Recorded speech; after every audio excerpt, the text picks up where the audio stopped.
This story is ridiculously long.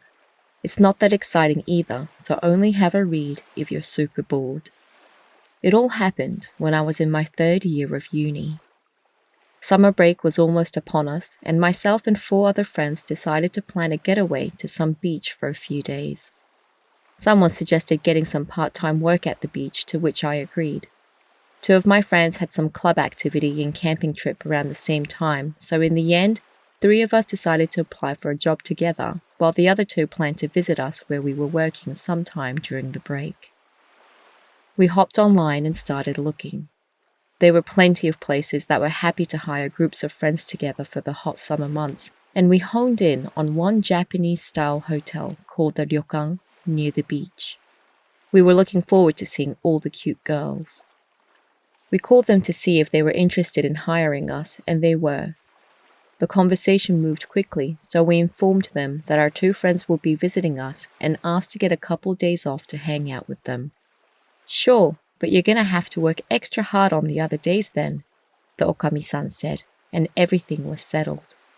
An okami is usually the owner or the wife of the owner of a ryokan. They are mostly in charge of waiting on and taking care of guests. We were all hyped up and headed to a facility with public baths, saunas, and other forms of entertainment after the phone call. We washed ourselves from head to toe and went to a friend's place to talk about how we were going to spend our summer working and hitting on girls. The day came for us to make our way to the resort, and I was super excited about it. When we got there, the ryokan just looked like a big 2-story house.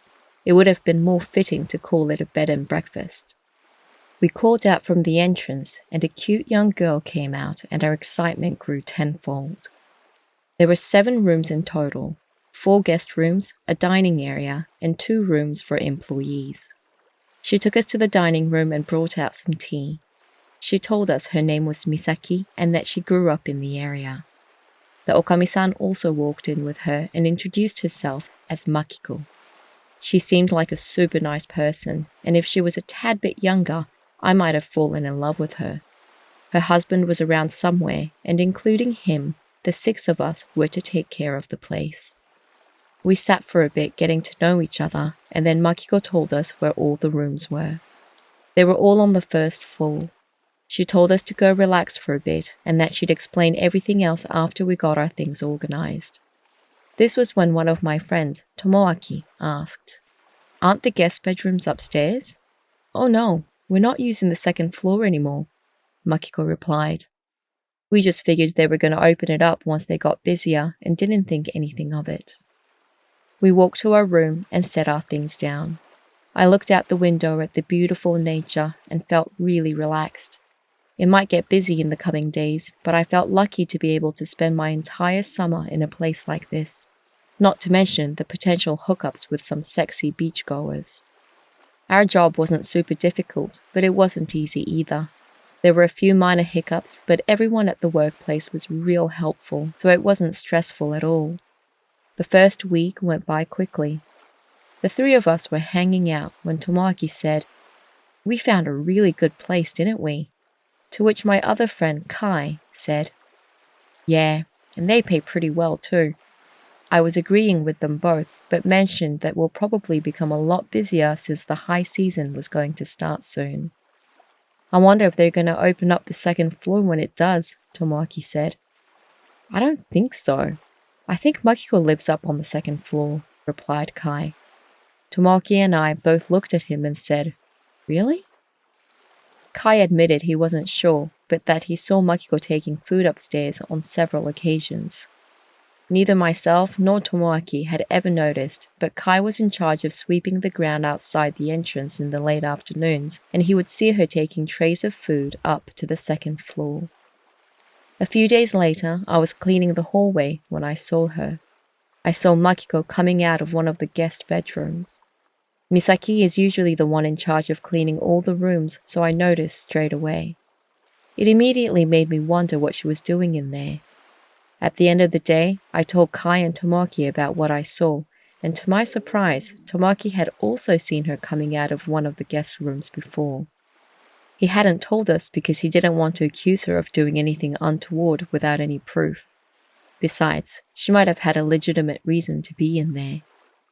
Tomaki had a point there. Considering we still had a month left, we discussed whether we should just turn a blind eye.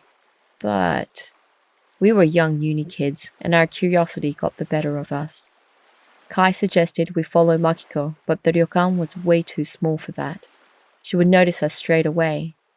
In conclusion, we decided to report to each other if we caught her doing anything suspicious, and went to bed. The next night, we were all hanging out in our room after work when Kai called us over from the corner. He said, "You know how I told you I saw Makiko go upstairs before? I only ever saw her go in, but today I decided to hang around until she came back out, and she came out after about 5 minutes. And? Tomaki asked. Well, Makiko always eats with us. But she takes food upstairs, so that must mean someone lives up there. She never told us about anyone living up there, nor have we ever seen anyone else coming out. Tomaki said, True, seems a bit strange, but maybe they have a sick family member or something. I thought so too, but a sick person doesn't usually finish eating an entire meal in 5 minutes, do they? Seems like a pretty healthy appetite to me. Not sure if you can really judge how sick a person is by how fast they eat, Tomaki replied. But it's definitely sus. That's why I'm telling you guys this. We all went silent and were probably thinking the same thing. Who was living upstairs? The following day, we finished our work as fast as possible and the three of us met up outside. We waited for Makiko, and sure enough, she came out carrying some food on a tray. I should probably mention that the stairs leading to the second floor is around the corner from the entrance and on the outside of the building. There's a door that leads to the stairs. I apologize if it's a bit difficult to understand. Anyway, we watched her open the door and disappear up the stairs. About 5 minutes later, she came back down with empty plates. She didn't notice us there and walked back into the ryokan. See how quick that was? Kai said. Tomaki and I nodded in agreement. Who could be upstairs? Tomaki asked. Kai replied, Not sure. Want to go look? We were all a bit scared, but decided to go check it out. Standing outside the door, Tomaki wondered out loud whether it was locked or not, but when I turned the knob, the door opened. I opened it a few centimeters, just enough for Kai, who was standing to the left of me, to peek inside when he grimaced and pinched his nose. What's wrong? Tomaki asked. Something smells real bad. Tomaki and I didn't smell a thing, but Kai was reeling back from it. Tomaki was already freaking out, so he got pissed off at Kai, thinking he was making it all up to scare them. Are you telling me you can't smell that? Open the door a bit more then, said Kai. What, the smell of dust? I retorted. Wait, I can't smell it anymore. Tomaki replied, Quit playing around. I swear to God if something happens, I'm gonna leave you behind. Dude, I wasn't joking around. I swear it smelled like something rotten. I told both of them to shut up. The stairs were ridiculously narrow. It was only wide enough for one person to fit, and there were no lights. We could barely see the top of the stairs from the light that was coming in from outside. But we could see that there was another door there. I quietly said, Only one of us can go up there. The other two backed out straight away, so I decided to go. I need to find out who's up there, or I won't be able to sleep. I figured there wasn't a better time to get to the bottom of this. At least the guys would be here waiting for me, and I wasn't all alone. I made them promise to come get me if something happened. They were banned from running away and leaving me behind. And if nothing happened, I told them I'd kill them if they made a loud noise to scare me. That's if I didn't die of a heart attack first. I took my first step and slowly began climbing the dim stairs. When I was halfway up, I began hearing a strange sound, like something was cracking. Feeling scared, I turned around to look down at Tomoaki and Kai. They didn't seem to hear anything and were looking at me with a thumbs up sign. I guess they were trying to tell me that everything was okay on their end. I nodded slightly and turned back around. This was an old house, so it was probably the walls or the stairs that was making these sounds. Now, there was barely any light reaching me, and my curiosity was beginning to dissipate, slowly being taken over by dread. I wanted to turn around and run back down. My mind was starting to play tricks on me with what-if scenarios. What if I squinted and I saw something standing by the door? What if? The cracking sounds were beginning to get louder, and I had a sensation like I was stepping on something. Insects? I shivered and got goosebumps thinking about them beneath my feet. I couldn't sense anything actually moving, and it was too dark to see. I turned around again. I was too high up to see their faces clearly now. They were just two silhouettes, and they still had their thumbs up, trying to be encouraging. A few more steps, and I was finally at the door. That's when the smell almost knocked me out. I reeled back just like Kai had done a couple of minutes ago. It smelled like rotten food and sewage all mixed together. I tried looking around to see where the smell could be coming from. At the end of the hall, I saw a mountain of food piled up on the floor. That was where the smell was coming from.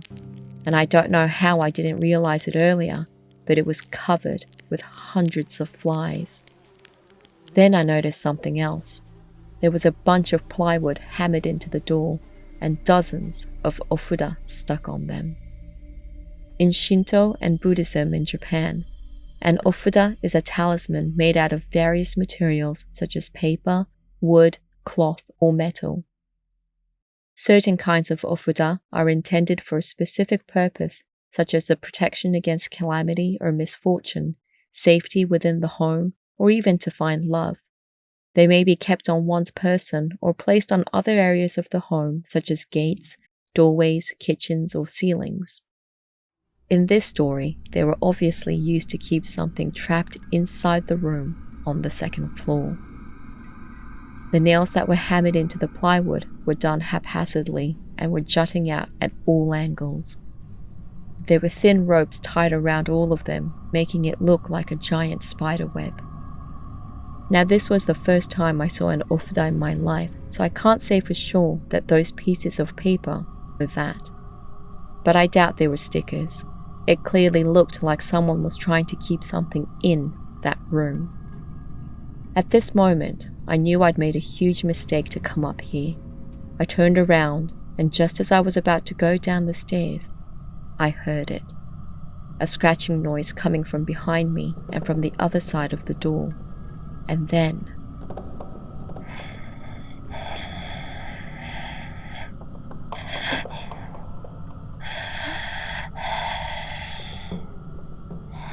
I thought my heart would stop beating right then and there.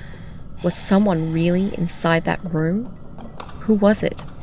I felt like I'd been thrust into a horror movie, except in a horror movie, they usually turn around or run away. In real life, it doesn't work like that. You're too freaked out to do either of those things. So you're basically frozen in place, and the only thing you can move are your eyeballs. I broke out in a cold sweat. I could hear the scratching and breathing the entire time. I wanted to run down the stairs, but I couldn't get my legs to work. All of a sudden, everything went silent. It was only for a split second, the time it took for me to blink just once, and then another, and more scratching. It wasn't coming from behind the door anymore. It was coming from right above my head. It took this thing a split second to move from the door to the ceiling space right above me. My legs turned to jelly and I could barely hold myself up. I had no voice, but I was screaming inside for help. My heart was beating so loud and I could feel the blood vessels in my brain pulsating and hear it gushing. Something flickered in my peripheral vision. Every sound and movement terrified me, and I really didn't want to look at what it was, but seeing that my eyes were the only thing that I could move, I did. It was Kai and Tomoaki. They were yelling at me from downstairs and gesturing me to come back down. That was when I could finally hear their voices, as if everything else suddenly got muted. "Hey, are you okay? Hurry up and come back!" As soon as I heard their voices, my body broke free from its spell and I ran down, almost falling on my face as I did so. I don't remember much after this, but I apparently had my eyes closed when I was coming down, ran right past them and straight into our room. I'd never been so terrified in my life. In fact, the word terrified doesn't even cut it. They caught up with me in the room and asked whether I was okay and what had happened. I couldn't answer them. The sounds that I heard up there were still on replay and I didn't want to think about it. That's when Tomoaki asked, "What were you eating up there?" I didn't understand the question. "What?" I asked. That's when he told me. As soon as you got up there, you crouched down. Kai and I couldn't see well because it was too dark, but you were eating something. You were actually stuffing it into your mouth. And, He trailed off, and I saw his and Kai's eyes turn down towards my shirt. I looked down at myself. The whole front of my shirt was covered in rotten food. The horrible stench hit me, and I scrambled to the bathroom and threw up. I began to cry. I had no idea what was going on. I remembered everything the entire time I was up there. I remember the smell, the mountain of rotten food, the door and the sounds that I heard. I never once crouched down, and there was no way in hell I would ever eat all that rotten food. But what I saw now couldn't be denied. Both my shirt and my hands were covered in it. I thought I would go crazy. The guys came in to check on me and told me to tell them what happened. They could see that I wasn't behaving normally. I felt like I was going to faint, but I slowly began to recount what I had experienced up there. Even though what I was telling them wasn't what they observed me doing, they didn't dare interrupt me. They nodded and listened until the end, and I'd never felt more relieved when I was done. Then I felt it. My legs and feet were stinging. Unsure what to make of it, I looked at my knees and the back of my feet, and there were dozens of small cuts on them. How and when did this happen? I continued to examine myself when I found some small pieces of plastic embedded in some of the cuts. Some were red, some were almost black, and others were white. I was turning them over in my hand, trying to figure out what they were. "Let me see," Kai said as he took a piece and looked at it. A few seconds later, he let out a small yelp and threw it onto the ground. "What is it?" Tomoaki asked. Seems like he couldn't figure it out either. "Look at it," said Kai earnestly. "What? What is it? Just tell us, you're freaking us out." Kai said quietly, Aren't those nails?" We all froze. I could hear that scratching noise again. Whatever was in that room must have been using their nails to scratch at the door, the walls, and the ceiling. The cracking sounds that I heard when I was walking up the stairs, the sensation that I was stepping on something. It must have been tiny pieces of nails that belonged to whatever this thing was. I probably cut myself when I was on my knees eating the rotten food and when I scrambled down the stairs to get out of there. It all made sense. There was only one thing left to do, I said. I need to get out of here. Both of them agreed straight away. I told them that we needed to tell Makiko before we leave, but they weren't so sure about it.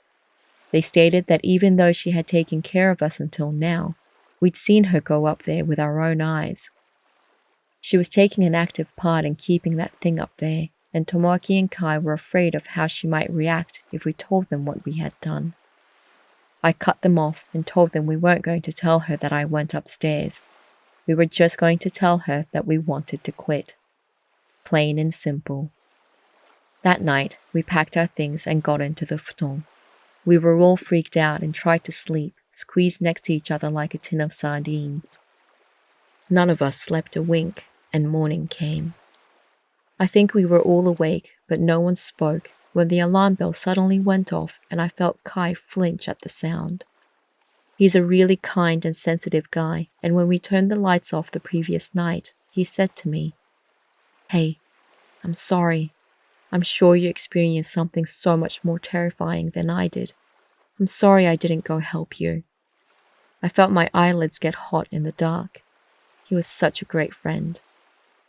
With the new day, my mind had recovered a little bit, and I began to wonder, what did he even mean when he said that I experienced something more terrifying than he did?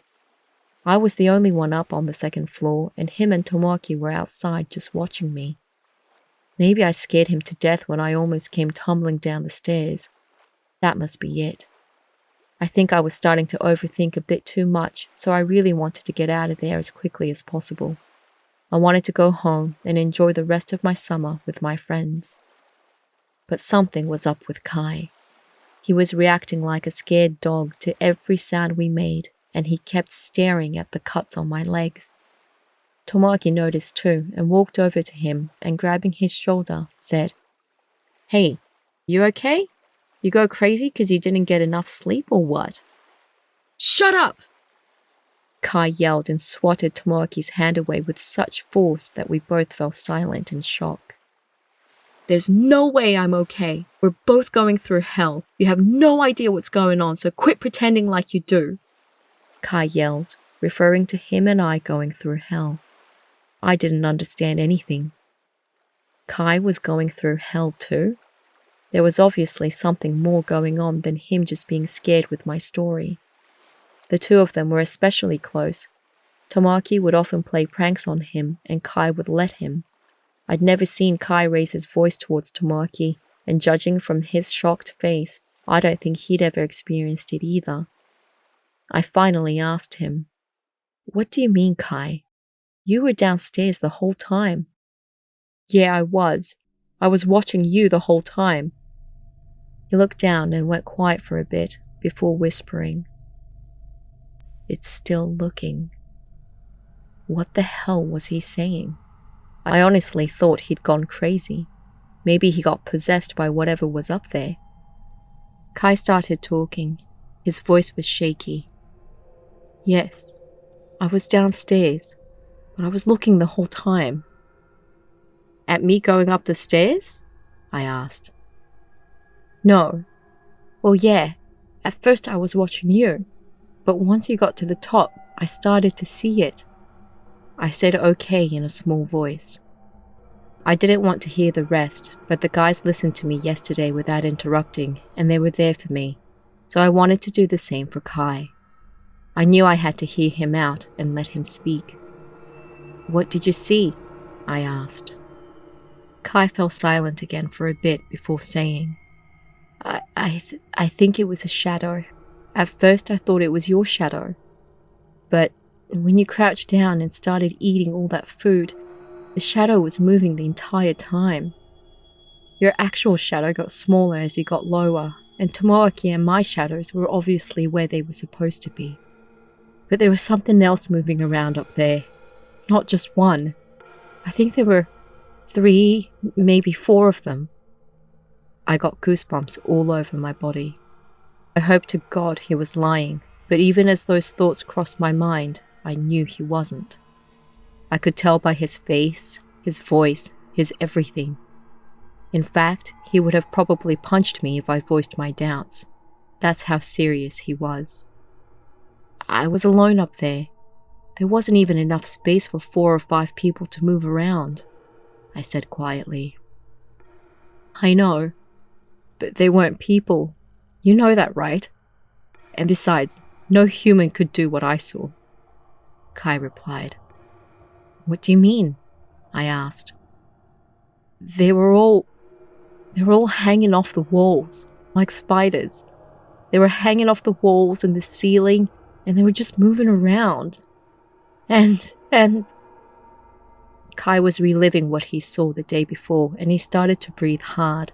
I told him to calm down and to breathe slowly, told him we were here for him and that it was all right. They weren't people. They were shaped like people, but they weren't actual people. I understood what he was trying to say. My heart was beating so fast by this point that I thought it would come out of my mouth. I knew instantly that what he saw wasn't any type of shadow either. It's impossible for a shadow to climb walls and go on the ceiling on its own accord. I'm not the smartest person around, but I'm not that stupid either. If what Kai saw were actual shadows, that means there were people up there with me. And there was no one else there but me. So that means that I didn't notice these shadow creatures all around me. Not only that, but I was eating rotten food all the while. What were those scratching and uneven breathing sounds that I heard? I thought they were coming from the other side of the door and walls, but could it be that they were coming from right beside me? I started to feel dizzy with all these thoughts running through my head. Kai seemed to have calmed down a bit and turned to Tomoaki and apologized for going off at him. Tomoaki also apologized to him for antagonizing him. While they were making up, I was doing my best to calm my racing heart and getting my breathing in check. Tomoaki then asked, "Hey Kai, you said just now that it was still looking." "Oh, it was nothing. I was just freaking out. Sorry. Everything's all good." It was a fake laugh through and through. He was trying to smile as if nothing was wrong, but his eyes were looking in another direction. This has nothing to do with anything, but it's something I can't forget to this day because of how eerie it looked. While Kai was trying to fake laugh his way out, his bottom eyelid was twitching uncontrollably. Anyway, getting back to the story, Tomoaki and I didn't push Kai to explain after that. We were too scared to find out the truth. I mean, think about it.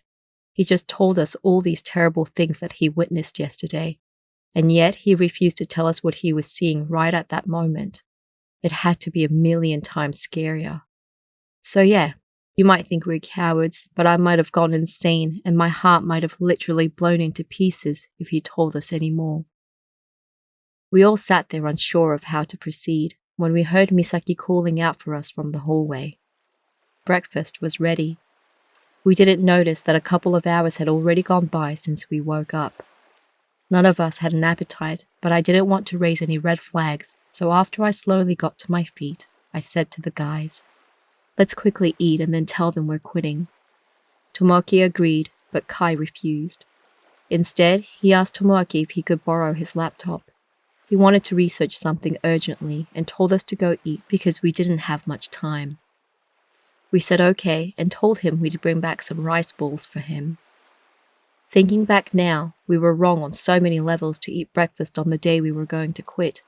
Pretty sure a lot of you thought exactly that, but we did. We went and ate their food just before quitting.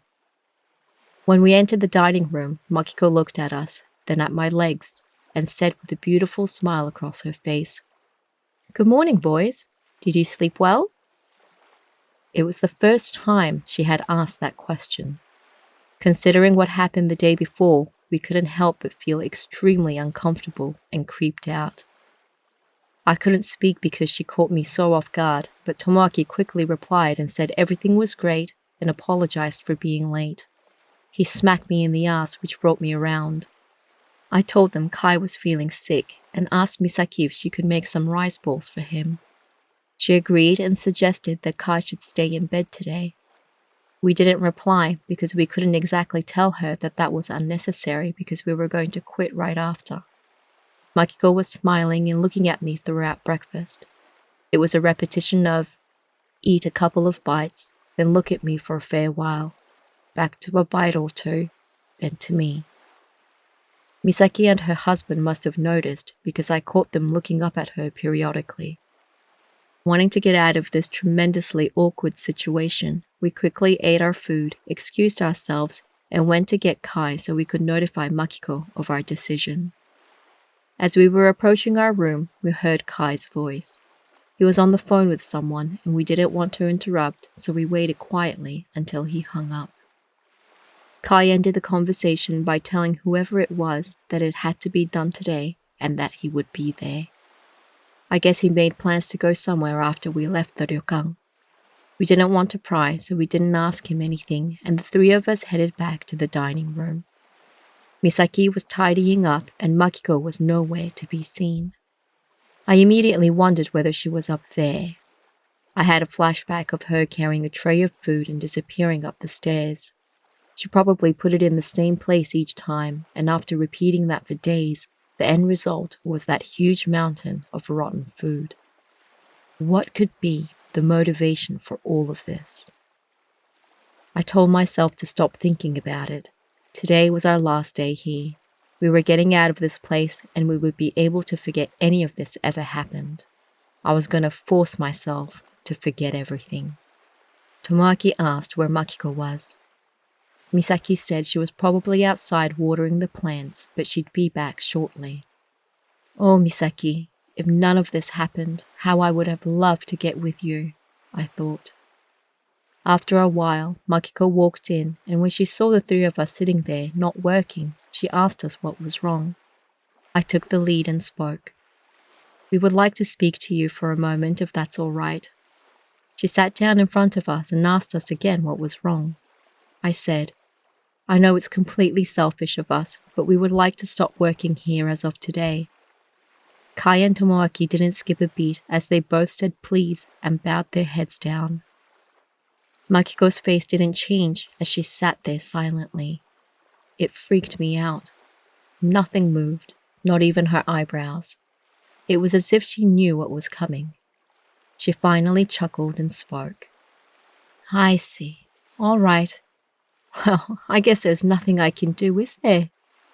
She then proceeded to tell us about our wage, how to clean our room, etc., and told us to come get her once everything was done. We didn't expect things to go smoothly and felt somewhere deep inside that something was off. Regardless, we jumped into action. We'd already packed our bags the night before, so all we had to do was clean our room.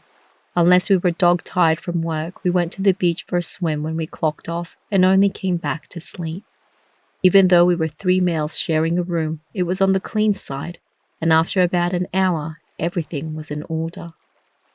We grabbed our bags and went back to the dining room to say our last goodbyes to Makiko, her husband, and Misaki, who looked sad to see us go.